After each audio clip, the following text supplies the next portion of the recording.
నమస్తే. ఇన్నాళ్ళు నన్ను సపోర్ట్ చేస్తూ, ఎంకరేజ్ చేస్తూ మీ ప్రేమని నాకు అందిస్తున్న ప్రతి ఒక్కరికి కృతజ్ఞతలు. అలాగే ఈ వీడియో కూడా ఖచ్చితంగా మీకు ఉపయోగపడుతుంది. లైక్, షేర్ అండ్ సబ్స్క్రైబ్ చేసి మీ సపోర్ట్‌ని నాకు అందించండి. అలాగే ఈ వీడియో పట్ల మీకున్న అభిప్రాయాన్ని కామెంట్ సెక్షన్‌లో కామెంట్ చేసి తెలియజేయండి. ఇప్పుడు వీడియోని చూద్దాం.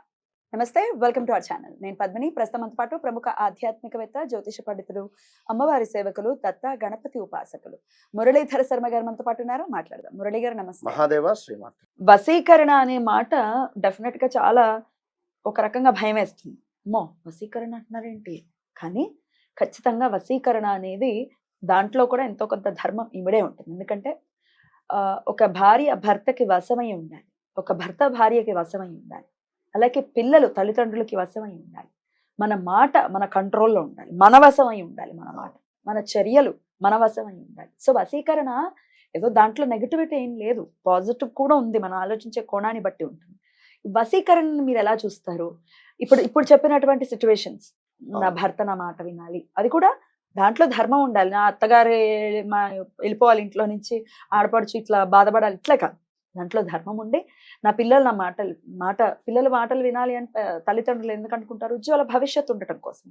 సో ఇట్లాంటి విషయాల కోసం వశీకరణ చేసుకునేటటువంటి విధానాలు ఏమైనా ఉన్నాయా? తప్పకుండా అమ్మా. చాలా రేర్గా ఈ వశీకరణకు సంబంధించింది అసలు రేర్ కాదు, మనం చేయలేదు. అంటే ఎందుకు అంటే మన సబ్జెక్ట్ కాదు, ఉన్న విషయానికి కూడా. ఎందుకు అంటే ఇప్పుడున్నటువంటి సిచ్యువేషన్స్లో, ఇప్పుడున్నటువంటి ఈ యొక్క కలియుగంలో భర్త భార్య కావచ్చును, లేదా మీరు అన్నటువంటి ఒక కొడుకు తల్లి కావచ్చును. అంటే వివాహం జరిగే ముందు, వివాహం జరిగిన తర్వాత ఆ యొక్క భార్య మాటలు పట్టుకొని తల్లికి ఇబ్బందికరమైనటువంటి సిచ్యువేషన్స్ కావచ్చును, లేదా ఇంకేదైనా కావచ్చును. ఇప్పుడు మా కూతురుకు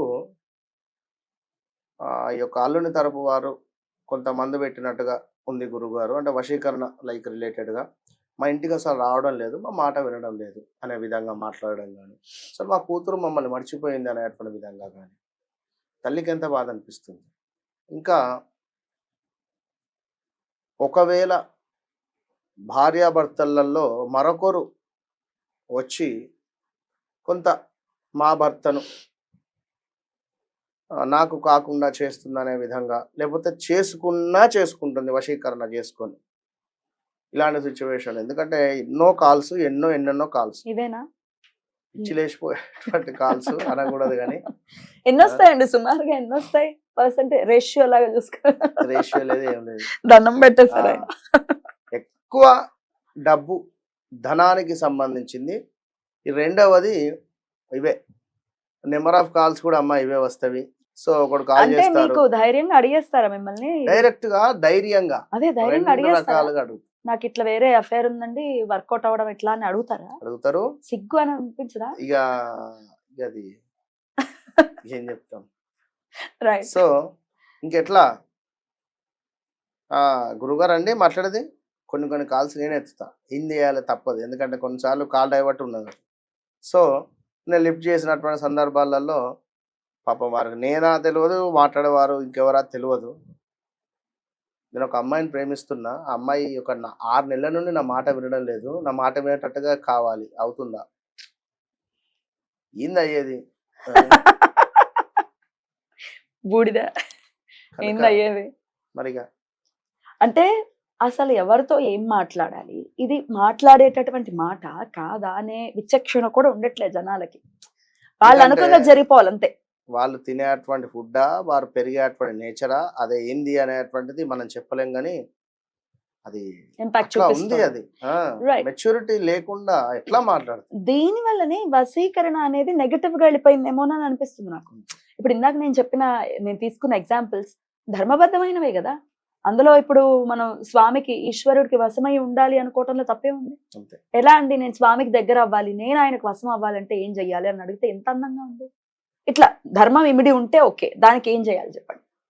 ఇప్పుడు ప్రతి సోమవారము ఈశ్వరునికి సంబంధించినటువంటి స్టేటస్లు, మంగళవారము ఆంజనేయ స్వామి లేదా సుబ్రహ్మణ్యేశ్వర స్వామి స్టేటస్లు, అంటే ఇట్లా ఇవే వశమైపోయింది వీళ్ళకు. నిజంగా చెప్తున్నా. ఎందుకు అంటే సోమవారం వచ్చిందా 12 దాటిందా శంకరుని ఫోటో పెడుతుంది మా చెల్లె, మా కజిన్ సిస్టర్. 12 దాటిందా అది పెట్టిన తర్వాత వండుకుంటుంది. అది రాత్రి 12 నుంచి 12:09 లోపు ఏఎం. శంకరుని అంటే కొందరికి పిచ్చి ఉంటుంది నిజంగా. అంటే పిచ్చి అంటే మంచిదే అది. ఈ మన మేషరాశి వారికి కానీ లేదా వృచ్చిక రాశికి ఇంకా కొన్ని కొన్ని రాశుల వారికి ఈశ్వరుడు అంటే అదేదో తెలియని ఒక బాండింగ్. మీరు నమ్మరు. నేను అంటే ఈ విషయం ఎందుకు చెప్తున్నాను అంటే దీన్నే అంటారు వశీకరణ. మనకు మనము ఫీల్ అయ్యి ఒక వస్తువుపై కానీ ఒక వ్యక్తిపై కానీ అంటే నాకు ఇది కావాలి, నేను ఇది ఫీల్ అవుతున్నా, ఇది నా మనిషి, ఈ అమ్మాయి నా మనిషి అనేటువంటి కానీ ఈ భగవంతుడు నా భగవంతుడు నన్ను చూస్తున్నాడు, నాతో మాట్లాడుతున్నాడు. సో మంత్రం చెప్తాను, అది వేరే సబ్జెక్ట్. కానీ నేను చెప్తున్నా ముందు ఇది ఫస్ట్ ఫీల్ కావాలి. కన్నప్ప సినిమా చూసినాం మొన్న. అది ఏదేమైనా కూడా లాస్ట్ ఒక సన్నివేశంలో చూస్తున్నా నీళ్లు గారిపోతాను నాకు. ప్రామిస్. లాస్ట్ సన్నివేశం అంటుంది, లాస్ట్ మాక్సిమం 30 నిమిషాలు. కన్నప్ప భక్తి చెప్పలేము అది. కానీ ఈ కొత్త సినిమాలో కూడా అలా ఉంది. 30 నిమిషాలు లాస్ట్ నాకు అసలు సర్ప్రైజ్ అయిపోయాను నేను అసలు. అందులో మీకు మహాదేవుడు అంటే చాలా ఇష్టం. పిచ్చి లేచిపోయింది నాకు. మన శివయ్య కంటి నుండి అది నీరు గారే సందర్భం కానీ, ఈ యొక్క విష్ణు గారు ఆ కన్ను తీసి పెట్టడం కానీ ఆ సిచ్యువేషను. ఇంకా అంటే కొందరు వారి అహంభావము అనేటువంటిది బయటికి చూపెట్టకుండా, అహం అనేటువంటిది బయటికి చూపెట్టకుండా నేను భగవంతుని యొక్క విపరీతమైనటువంటి భక్తుణ్ణి అనేటువంటిది చెప్పుకుంటూ, ఈ నవగ్రహాలు ముట్టద్దు, ఇది నేనే ముట్టాలి, నేనే ఈ శంకరుడు నీళ్ళు పోయద్దు, మీరు నేనే పోయాలి అంటే నాకే ఉన్నది. అంటే ఇందులో అహం ఉంది, ప్లస్ నేను ఒక గొప్ప భక్తుణ్ణి. ఇక్కడ అర్థమైంది, నేను ఒక గొప్ప భక్తుణ్ణి, ఇందులో అహం ఉంటుంది. అప్పుడు భగవంతుడు చూడడు అనేటువంటిది అబ్జర్వ్ చేసుకోవాలి చూస్తాడు కనుక. సో ఇక అలాంటి సిచ్యువేషన్లో వశీకరణ అంటే తల్లి ఒక మనిషి ఇంకొక మనిషికి మనకు వశం అయ్యేటువంటి పరిస్థితి. వెనుకటి కాలంలో విశేషమైనటువంటి మూవీస్ కూడా ఉన్నవి దానికి సంబంధించినటువంటి ఎట్లా ఏమిటి అనేటువంటిది.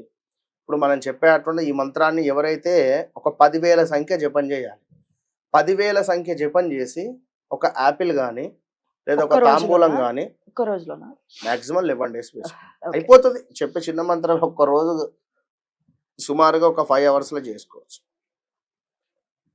ఈ మంత్రాన్ని జపం చేసి ఒక యాపిల్ కానీ ఒక పుష్పం కానీ ఒక తాంబూలం కానీ ఈ మూడింటిని పట్టుకొని మరలా ఒక 24 times దాన్ని అభిమంత్రించాలి. అంటే అదే మంత్రాన్ని దానిపై ప్రయోగం చేయాలి. చేసి ఫలానా వ్యక్తి ఇవ్వండి, ఇది భగవంతుని ప్రసాదం స్వీకరించు, అంతే. ఇక వాళ్ళు మీ వెనుకనే తిరుగుతారు. మళ్ళీ చెప్తున్నా, అందులో ధర్మం ఇమిడి ఉండాలి, లేకపోతే ఎటువంటి పిచ్చి పిచ్చి చేస్తే పని చేయవు. ధర్మబద్ధమైనది అయితేనే పనిచేస్తుంది, అది ఈశ్వరునికి తెలుసు. దానివల్ల మీకు ఇబ్బంది అవుతుంది, మళ్ళీ తర్వాత మీ ఇష్టం. పిచ్చి పిచ్చి వేషాలు వేస్తే మాత్రం ఇబ్బంది కనుక చూసుకోండి. ఈ యొక్క మంత్రం ఏమిటయ్యా అంటే నోట్ చేసుకోండి మంచిగా కూడా. ఓం హ్రీం క్రోం హ్రీం హురుం ఫట్ స్వాహ. ఓం హ్రీం క్రోం హ్రీం హురుం ఫట్ స్వాహ. ఓం హ్రీం క్రోం హ్రీం హురుం ఫట్ స్వాహ. ఓం హ్రీం క్రోం హ్రీం హ్రూం ఫట్ స్వాహ. దీనిని 10,000 సార్లు జపించి ఖచ్చితంగా కూడా మనం చెప్పినటువంటిది ఒక పువ్వు కానీ పండు కానీ తాంబూలం లైక్ ఇలాంటిది ఒక దీన్ని తీసుకొని సుమారుగా కూడా మనము ఒక 25 సార్లు కానీ లేదా 21 సార్లు కానీ దాన్ని పట్టుకొని చదువుకొని వారికి ఇవ్వండి. విశేషమైనటువంటి ఫలితం మీ సొంతం. రైట్ అండి, చాలా చక్కగా తెలియజేశారు. కృతజ్ఞతలు. నమస్తే. మహాదేవ్.